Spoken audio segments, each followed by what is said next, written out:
I know just the first regular season game, we've already talked a lot about that fifth spot, that final starting spot. In a perfect world, what would you get from that spot if you had your way? Oh, I don't know. I'd get a guy, hopefully, shoot 30, 33, 35 from three and get you close to double figures a game. I mean, that'd be great. But that to me is also not as relevant as just as a guy that can defend, take care of the ball, and make sure we get a shot every possession. And if we don't, and then also understand what we're doing to the point where it doesn't take away from other guys' games. And we're not quite at that spot yet, but hopefully we'll get there soon. We'll get there. It's just that we ain't got there yet. And do you know what you'll do Monday as far as who you'll go with? No, I haven't. We haven't practiced since we played, so I have no idea. How comfortable are you opening this season at number one? Oh, I don't think that has anything to do with it, Gary.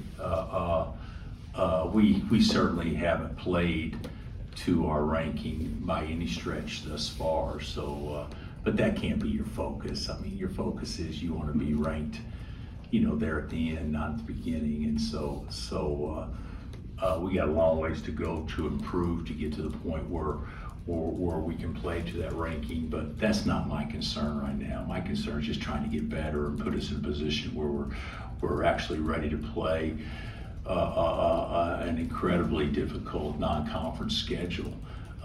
Because if we're not, then we could get taught some pretty good lessons early on, and I just soon learn some lessons through wins as I would through not winning. Do you discuss it with the team that you'll be the hunted? Well, I think we know that. I mean, we've talked about that, so I don't think that's going to be anything to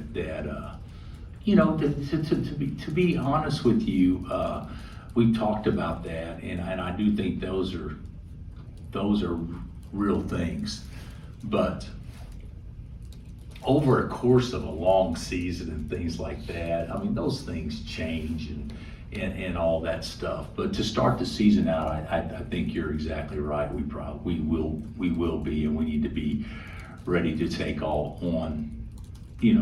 comers and their best shots. And I don't think that we have done that yet in the two times we've been out there. Do you think that the energy will be different since it's a real game? You've had 5 straight exhibitions. Counting Puerto Rico. So I hope the energy will be different. I think the crowd energy hopefully will be different as well. But yeah, we'll be turned up. We weren't turned up the other day against Fort Hays. But I will say this. I think the Illinois deal took a lot out of us physically. Guys playing 34, 35 minutes in that type of game, and it's a very physical game, and then you come back and you only have one day to practice before the next one. So I think that we can certainly we had 2 days to practice. I think we're off. No, just one, off Monday and practice Tuesday. So we haven't had a chance to really practice things that we haven't done as well as what we'd hope. And there's plenty of those things right now. But I think the energy level will be turned up.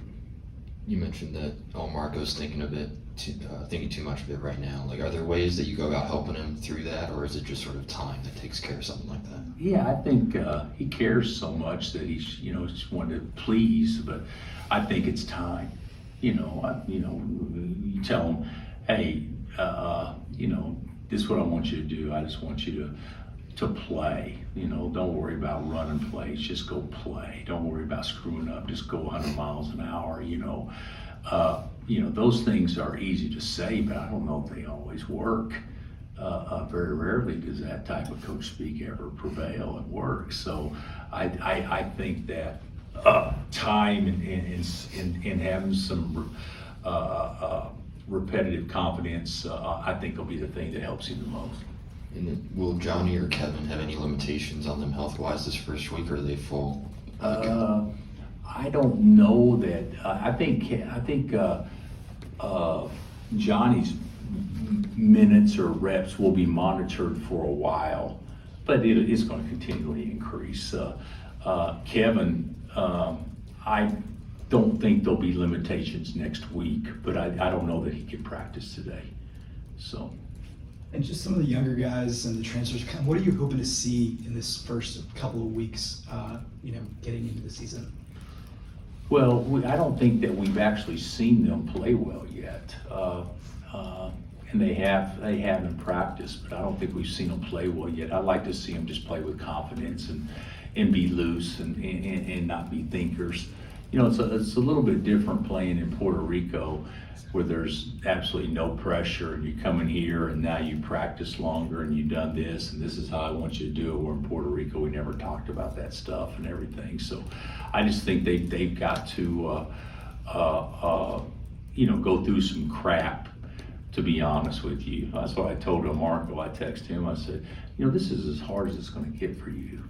I mean, it ain't that bad. It's it's going to come together. It just hasn't come together yet. So, but it will, and it will soon. I know that. You've had so many different rosters at this point, and I think that's impacted the way you set your expectations for your defense. What does that look like? I mean, do you have certain packages that you put in based on experience or personnel? Or? You know what? We're up there for 3 days trying to figure out, okay, what's the best way to guard this the way we play? What's the best way to guard that? And I'm still a firm believer that early in the season, if you're basing your offense and defense basing on scout report, that's not good. You have to develop a pitch that you can throw at 2-1 or 3-1 or 3-2, and the other guy struggle hitting it. You can't just try to, tinker and come up with something that works just with this particular situation. So, okay, how do you guard ball screens late clock? How do you guard ball screens early clock? How do you guard drag ball screens in transition? How do you do this? How do you do that? How do you do this? Well, it's nice if you just have one way. This is how we guard it. Those are your best teams, rather than, well, this situation we're going to guard this way, and this situation we're going to guard it that way. It's always been my my thinking that when you have to get that technical this early, it's not a good thing. So we need to develop a fastball that's hard to hit, and we haven't done that yet. We're more in that stage of trying to still kind of figure out, well, what's that going to look like. Does it have to get pretty basic in that situation? I mean, I know think you want basics better. Right. Okay. I think basics better. And I think it's okay not to be basic, but I think that's something that you probably look to do in February and March, more so than you do in November, at least the way that I look at it. Sure. And then you've talked about Parker enough, but he looks so comfortable. I mean, how much can he help you with just that? He's a veteran. He's played a lot of ball. I think Parker will help us. Yeah. I still think he can be quite a bit more aggressive and that stuff. But Parker's a good athlete. That play he made the other night athletically was pretty good because it was a crowded house and he went and got it. But I'm excited about Parker. I think that he's a good shooter. I think that he can keep defenses honest when he gets a little bit more comfortable. But the biggest thing with him would just be defending the paint and protecting the rim. And if he gets a little bit more aggressive doing that, I think he can really help us a lot. What do you know about the opponent, and what do you think of the significance of the historical aspect of this game? Well, I don't know as much about the opponent.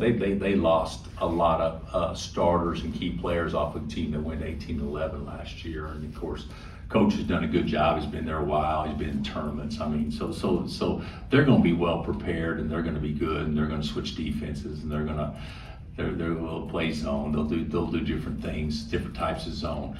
So we've got to be prepared for a lot of things, which isn't really the easiest thing to do in your first game because you're always more worried that you're not. But the significance of it, you know, to play a game that's kind of new in theory with the McClendon Foundation and basically honoring Coach McClendon, who obviously is a KU grad, in a way that brings attention to him and his family and his foundation and initiative, I think is all very positive. You know, we talk so much around here, and we should, about Dr. Naismith and Fog Allen and Ralph Miller and Dean Smith and Larry Brown, Roy Williams, and all the ones that have been so successful that have coached here. Well, he's a guy that didn't coach here, didn't even play here, and he's a two-time Naismith inductee and invented a fast break, and is probably as well respected as any African-American leader in our profession, going all the way back. And there's been so many, but he's certainly at the top of that list as well. So I think it's great that we're doing this, and it'll be something that we look forward to continuing through the years. Are you worried about Kevin's whiplash? No. Am I worried that he's sore? Yes, but what has happened with Kevin, without going into too much detail, because obviously I don't know and I'm not an orthopedic, is the symptoms that he had after the Illinois game may not be totally gone, but they're pretty close to being gone. He just got a sore spot, and so he's improved, even though it doesn't feel great. You know, if he gets a hit, it hurts. That's the bottom line. But you know, to be honest with you, that's the way a lot of injuries are. You know, you can actually get out there and you just hope you don't get a hit. If it does, it sets you back a little bit. But I don't think he's going to be in a situation where he's set back from participation or anything like that. Just a little different. I don't know if you noticed, but it looked like some of the chairbacks were vacant. Do you wish people would sell their tickets if they don't go, or is this not a problem at all? I don't know, Gary, if it's a problem, because to me, an exhibition game doesn't count at all. So we probably still had 12,000 people here, maybe. What do you think we had here? Pretty close to a sellout. Yeah. I mean, pretty close to full, but some of the chairbacks. Yeah, which I get that, but I'll be honest with you. There's times where I buy tickets to something and something comes up and I can't actually come that day. I don't think it'll be like that for the majority of our games, but yeah, the crowd, I actually walked out of there thinking that's a heck of a lot better than what I thought it'd be. So, but as far as what you said about the chairbacks, those people that sit in those chairbacks are pretty little Jayhawks, so I'm okay with them. Anything else? Thanks, Coach.